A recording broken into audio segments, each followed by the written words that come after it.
نبی کریم صلی اللہ علیہ وسلم دنیا میں تشریف فرما ہے اور حضرت ابوبکر صدیق چند صحابہ کو ساتھ لے کر سفر پر روانہ ہوئے۔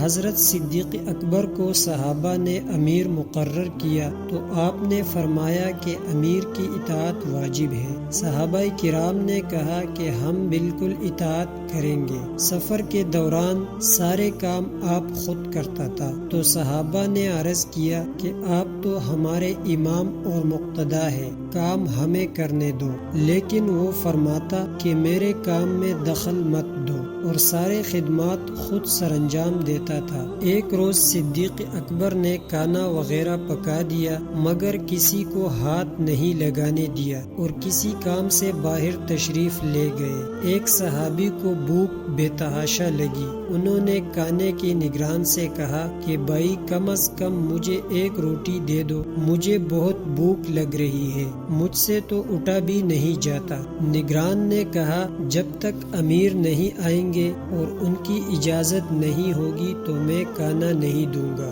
انہوں نے بہت منت سماجت کی کہ بھائی مجھے ذوف طاری ہو رہا ہے، بھوک ستا رہی ہے، ایک آدھی روٹی ہی دے دو، کچھ سہارا مل جائے گا۔ انہوں نے پھر انکار کیا اور ان کو روٹی نہیں دی تو صحابہ جیسے مقدس ہے ویسے ہی طبائع کے اندر خوش طبی بھی ہے۔ فرمایا کہ اچھا میں تجھے سمجھوں گا، نہ دے تو روٹی۔ اسی حال میں بھوکے بیٹھے رہے۔ کچھ دیر کے بعد وہ جنگل کی طرف اٹھ کر چلے۔ اچانک دیکھا کہ ایک دیہاتی اونٹ پر بیٹھا ہوا آ رہا ہے۔ لباس سے معلوم ہو رہا تھا کہ کوئی گاؤں کا بڑا آدمی ہے اور اچھی خاصی بڑی عمدہ اونٹنی پر سوار ہو کر آ رہا ہے۔ ان صحابی نے کہا چودھری صاحب کہاں جا رہے ہو؟ انہوں نے کہا کہ مجھے ایک غلام خریدنا ہے کھیتی باڑی کے کام کے لیے۔ انہوں نے کہا کہ میرے پاس غلام موجود ہے اور 500 درہم میں بیچ سکتا ہوں۔ چودھری صاحب نے کہا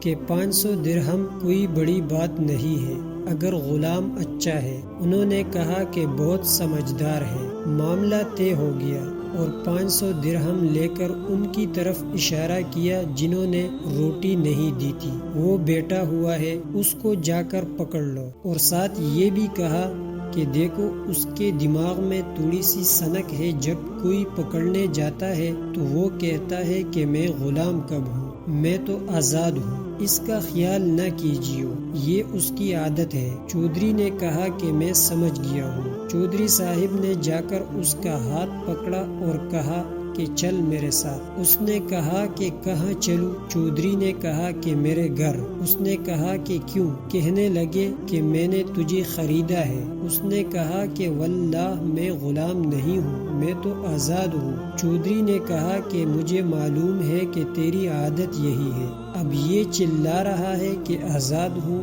مگر چودھری نے ایک نہ سنی۔ چودھری صاحب چونکہ طاقتور تھے، اس نے زبردستی اٹھا کر اونٹ پر سوار کیا اور لے جانا شروع کیا۔ ادھر سے صدیق اکبر چلے آ رہے تھے۔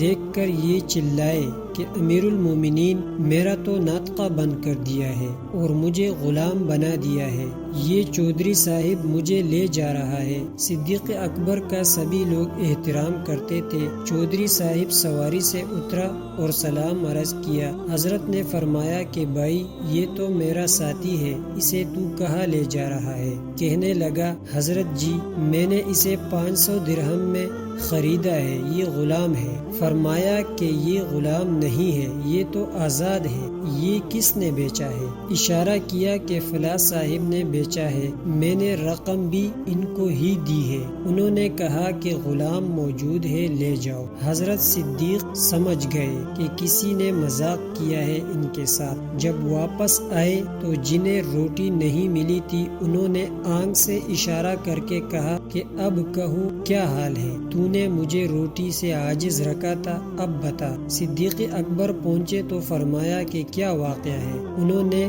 فرض کیا۔ انہوں نے عرض کیا کہ حضرت مجھے بہت بھوک لگ رہی تھی، میں نے اس کی بہت منت سماجت کی کہ بھائی آدھی ہی روٹی دے دو، کچھ سہارا ہو جائے گا۔ اس نے کہا کہ جب تک امیر نہیں آئیں گے میں نہیں دوں گا، تو میں نے بھی ایک مذاق کہ اس کو 500 درہم میں بیچ دیا۔ تو حضرت صدیق اکبر بہت ہنسے اور 500 درہم واپس کر دیے گئے۔ جب اس کی خلاصی ہوئی تو یہ واقعہ حضور صلی اللہ علیہ وسلم کے سامنے سنایا گیا تو آپ مسکرائے اور منہ پر رومال رکھ لیا۔ جب بھی اس واقعے کا ذکر آتا تو حضور مسکراتے اور منہ پر رومال رکھ لیتے، گویا یہ عجیب لطیفہ بن گیا ہے۔